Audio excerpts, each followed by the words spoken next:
गुजरात विधानसभा के इस विशेष सत्र में प्रमुख रूप से उपस्थित आचार्य देवव्रत जी, गुजरात राज्य के राज्यपाल महोदय, विधानसभा अध्यक्ष डॉक्टर नीमाबेन आचार्य जी, मुख्यमंत्री श्री भूपेंद्र भाई पटेल जी, प्रतिपक्ष के नेता श्री सुखराम राठवा जी, उपस्थित सभी मंत्रीगण एवं विधायकगण, गणमान्य अतिथियों, देवी और सज्जनों,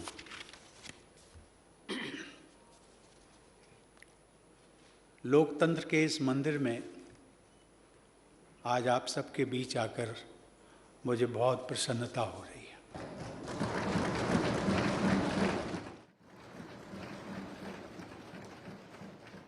यह मेरा सौभाग्य है कि राष्ट्रपति का कार्यभार ग्रहण करने के बाद मुझे बापू की जन्मभूमि गुजरात की इस पावन धरती पर आने के लिए अनेक अवसर प्राप्त हुए।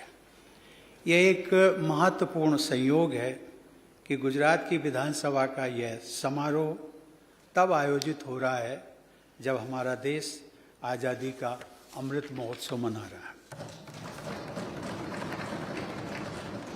आज़ादी और उसके अमृत महोत्सव के संदर्भ में गुजरात से अधिक उपयुक्त कोई और स्थान नहीं है।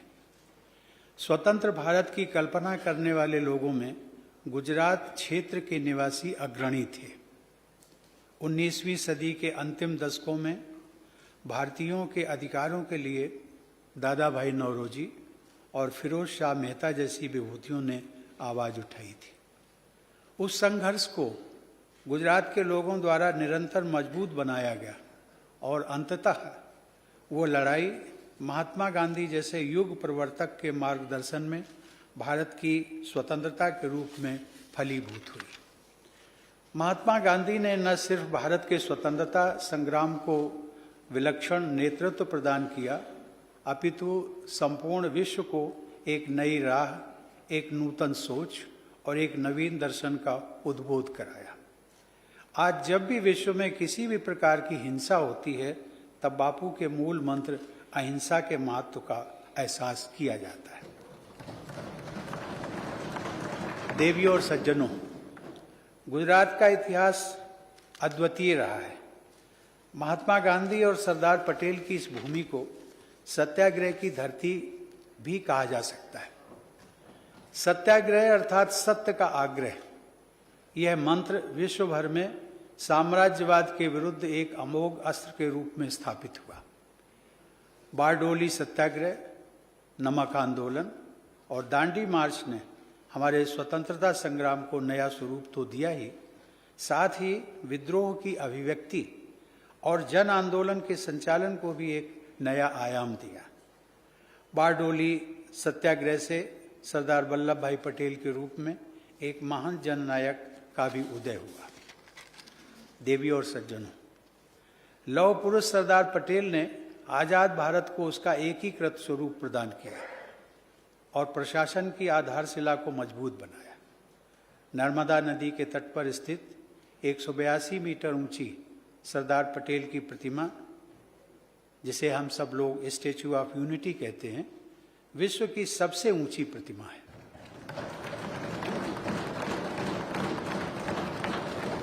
परंतु देशवासियों के हृदय में सरदार पटेल का कद उससे भी ऊंचा है। उनकी वह प्रतिमा भारत के उस महान सपूत की स्मृति में कृतज्ञ राष्ट्र की तरफ से एक छोटी सी भेंट है। राजनीति के साथ साथ सांस्कृतिक, सामाजिक एवं आर्थिक क्षेत्रों में भी गुजरात ने अहम भूमिका निभाई है। नरसिंह मेहता की भक्ति से सिंचित इस धरती पर अध्यात्म का प्रचुर प्रभाव रहा है। उनका भजन वैष्णव जनते तेने कहिए जो पीड़ पराई जाने रे, भारत के स्वतंत्रता संग्राम का भी गीत बन गया था। इस भजन ने भारतीय संस्कृति के मानवतावाद को प्रसारित किया। पूरी मानवता के प्रति समदृष्टि के परिवेश में गुजरात में पली बड़ी हंसाबेन मेहता ने संयुक्त राष्ट्र संघ के universal declaration of human rights के प्रावधानों में महिलाओं को पुरुषों के समकक्ष स्थान दिलाने का ऐतिहासिक कार्य किया। वे उन 15 महिलाओं में से थी जिन्होंने संविधान सभा के सक्रिय सदस्यों के रूप में भारतीय संविधान के निर्माण में अपना अमूल्य योगदान दिया।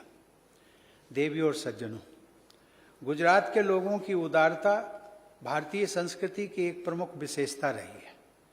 प्राचीन काल से इस क्षेत्र में सभी पंथों और समुदायों के लोग बंधुता के साथ आगे बढ़ते रहे। पालीताना और गिरनार के जैन मंदिरों से लेकर बड़नगर के बौद्ध विहार तक तथा सोमनाथ के मंदिर से लेकर उड़वाड़ा के पारसी अग्नि मंदिर तक हमें गुजरात की विविधता में एकता के दर्शन कराते हैं। चाहे सदियों पहले सोमनाथ पर हुए अनेक आक्रमण हो या 20वीं सदी में भुज भूकंप जैसी प्राकृतिक आपदा, संघर्षों के बीच विकसित यह धरती सदैव पहले से भी अधिक शक्तिशाली और दृढ़ होकर उभरती रही है। आधुनिक युग में भी विज्ञान के क्षेत्र में गुजरात का उल्लेखनीय योगदान रहा है। जहां होमी जहांगीर भाभा भारतीय परमाणु कार्यक्रम के जनक माने जाते हैं, वहीं अहमदाबाद में स्थित फिजिकल रिसर्च लैबोरेटरी के संस्थापक डॉक्टर विक्रम साराभाई भारतीय विज्ञान विशेषकर भारत के स्पेस रिसर्च के मार्गदर्शक के रूप में सम्मानित हैं। सन 1960 में अपना अलग अस्तित्व बनाने के बाद आप सबका यह प्रदेश विकास के पथ पर इंटरप्राइज और इनोवेशन के जरिए अग्रणी रहा है।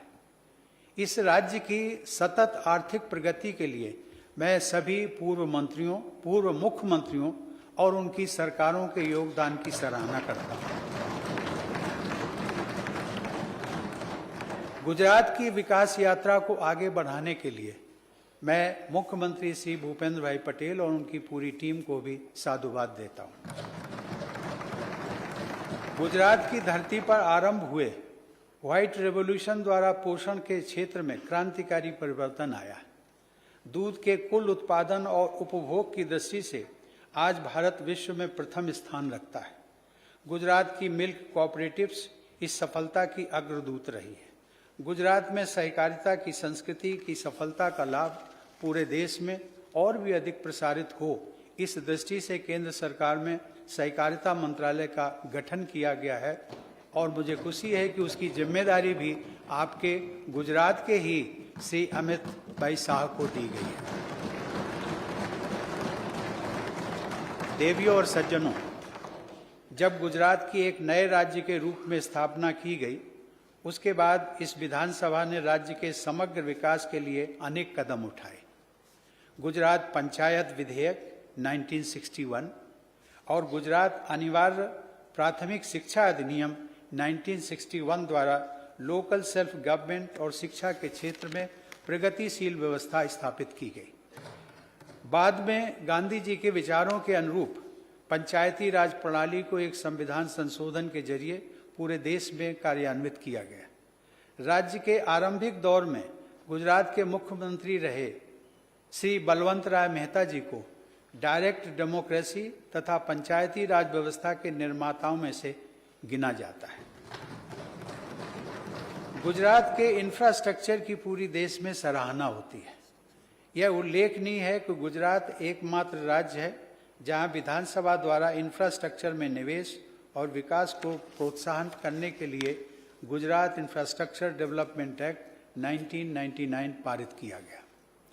भविष्य उन्मुखी कानून बनाने की दिशा में इस विधानसभा द्वारा पारित गुजरात जैविक कृषि विश्वविद्यालय अधिनियम 2017 भी उल्लेखनीय है।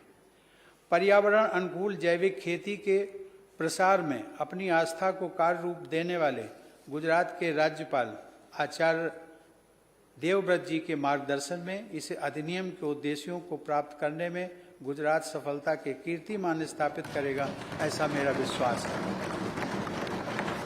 गुजरात की बहुआयामी प्रगति के लिए अनेक प्रभावी अधिनियमों को पारित करने के लिए गुजरात की विधानसभा के वर्तमान और भूतपूर्व सभी सदस्य सराहना के हकदार हैं। आज मैं विधानसभा अध्यक्ष डॉक्टर नीमाबेन आचार्य तथा सभी विधायकों को विशेष बधाई देता हूं। डॉक्टर नीमाबेन आचार्य की नियुक्ति से इस राज्य को पहली महिला स्पीकर प्राप्त हुई है। इस उपलब्धि के लिए भी मेरी आप सभी को हार्दिक शुभकामनाएं। देवियों और सज्जनों, लगभग 1.5 वर्ष पूर्व 25 नवंबर 2020 को मुझे केवड़िया में सभी राज्यों की विधानसभाओं तथा विधान परिषदों के पीठासीन अधिकारियों की all India presiding officers conference के उद्घाटन का अवसर मिला था। भारत में संसदीय प्रणाली को दिशा देने वाली 2 विभूतियां गुजरात की धरती ने ही प्रदान की है। आज़ादी हासिल करने के पहले वर्ष 1925 में केंद्रीय विधानसभा के अध्यक्ष पद पर नियुक्त होने वाले प्रथम भारतीय श्री विट्ठल भाई पटेल गुजरात के ही थे। इस विधानसभा भवन का नामकरण भी विट्ठल भाई पटेल की स्मृति में किया जाना सर्वथा तर्कसंगत और इतिहास सम्मत है। आजादी के बाद लोकसभा के प्रथम अध्यक्ष श्री गणेश वासुदेव मावलंकर का जन्म स्थान और कर्म स्थल भी गुजरात का ही ये क्षेत्र रहा है। देवियों और सज्जनों, वस्तुतः भारतीय संविधान के प्रमुख शिल्पी बाबा साहब डॉक्टर भीमराव अंबेडकर की असाधारण जीवन यात्रा में बड़ौदा के महाराजा सयाजीराव गायकवाड़ द्वारा महत्वपूर्ण सहायता प्रदान की गई। यह भी उल्लेखनीय है कि बड़ौदा में ही बाबा साहब ने अस्पृश्यता और भेदभाव का अंत करने का संकल्प लिया था। समानता के उस ऐतिहासिक संकल्प को हासिल करना हम सबकी सामूहिक संवैधानिक जिम्मेदारी है। लोकतंत्र में जनप्रतिनिधियों की भूमिका सर्वाधिक महत्वपूर्ण होती है। आप सभी विधायकगण अपने क्षेत्र और प्रदेश की जनता के प्रतिनिधि हैं, लेकिन उससे भी बढ़कर यह महत्वपूर्ण है कि आपके क्षेत्र और प्रदेश की जनता आप सबको अपना भाग्य विधाता मानती है। आपके क्षेत्र के लोगों की आशाएं और अपेक्षाएं आप सबसे जुड़ी हुई हैं। जनता की उन आकांक्षाओं को पूरा करने का प्रयास आप सबके लिए सर्वोपरि होना चाहिए। इस पर क्लैपिंग नहीं करेंगे?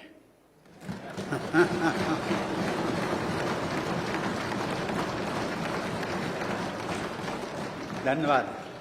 देवियों और सज्जनों, पिछले कुछ वर्षों से गुजरात मॉडल ऑफ डेवलपमेंट एक अनुकरणीय उदाहरण के रूप में देखा जा रहा है। विकास का यह मॉडल देश के किसी भी क्षेत्र एवं राज्य में कार्यान्वित किया जा सकता है। साबरमती के संत द्वारा निर्मित साबरमती आश्रम एक नए रूप में अंतर्राष्ट्रीय स्तर पर मिसाल बन रहा है। साबरमती रिवर फ्रंट शहरी परिवर्तन का प्रभावशाली एक उदाहरण है। पर्यावरण को सुरक्षित रखते हुए नगरवासियों और साबरमती के संबंध को नया रूप दिया गया है। नदियों पर स्थित देश के अन्य सभी नगरों के लिए यह अच्छा उदाहरण है। देवियों और सज्जनों, गुजरात के लोगों का देश प्रेम विश्वविख्यात है।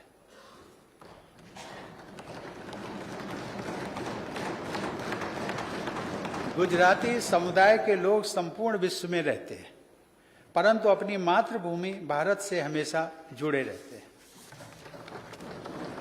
इस संदर्भ में श्री उमाशंकर जोशी ने गुजरात के लोगों की राष्ट्रीयता की भावना को बड़े ही सहज शब्दों में व्यक्त किया। उनकी कुछ पंक्तियों को मैं गुजराती भाषा में पढ़ने का प्रयास कर रहा हूं।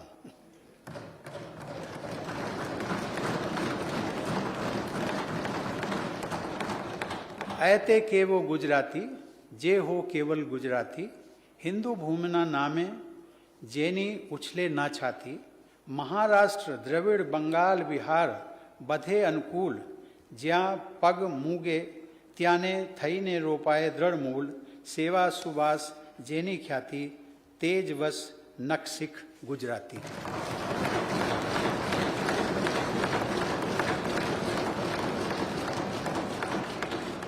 देवियों और सज्जनों, गुजरात से मेरा संबंध बहुत पुराना है।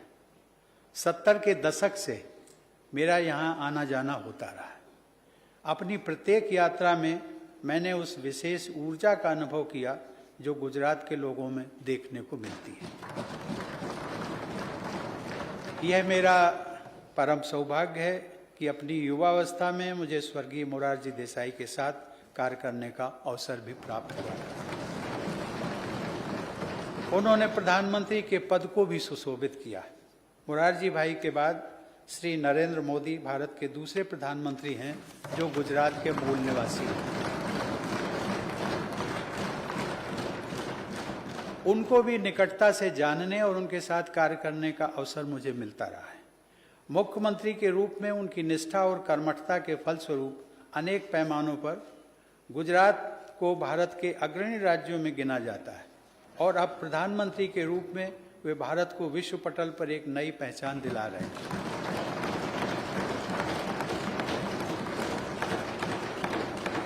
संयोग से 2 बार भारत के कार्यवाहक प्रधानमंत्री की भूमिका निभाने वाले स्वर्गीय गुलजारी लाल नंदा जी की कर्मभूमि भी गुजरात ही थी।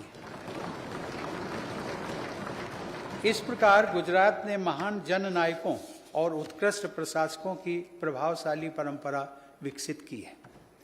जैसा कि मैंने अपने संबोधन के आरंभ में कहा था कि लोकतंत्र के इस मंदिर में आयोजित ये समारोह आज़ादी के अमृत महोत्सव के साथ साथ मनाया जा रहा है। यह हम सब का कर्तव्य है कि स्वतंत्रता सेनानियों को याद करते हुए देश के उज्जवल भविष्य के लिए सार्थक कदम उठाए जाएं, ताकि सन 2047 में जब हमारे देशवासी स्वतंत्रता की शताब्दी मना रहे होंगे, तब उस समय की पीढ़ी को अपने देश पर गर्व का अनुभव हो। मैं आशा करता हूं कि भारत सरकार, सभी राज्य सरकारें और देश के सभी नागरिक स्वतंत्र भारत के शताब्दी वर्ष को स्वर्णिम बनाने के उद्देश्य से मिलजुल कर विकास पथ पर निरंतर आगे बढ़ते रहेंगे। जय जय गरवी गुजरात। धन्यवाद। जय हिंद।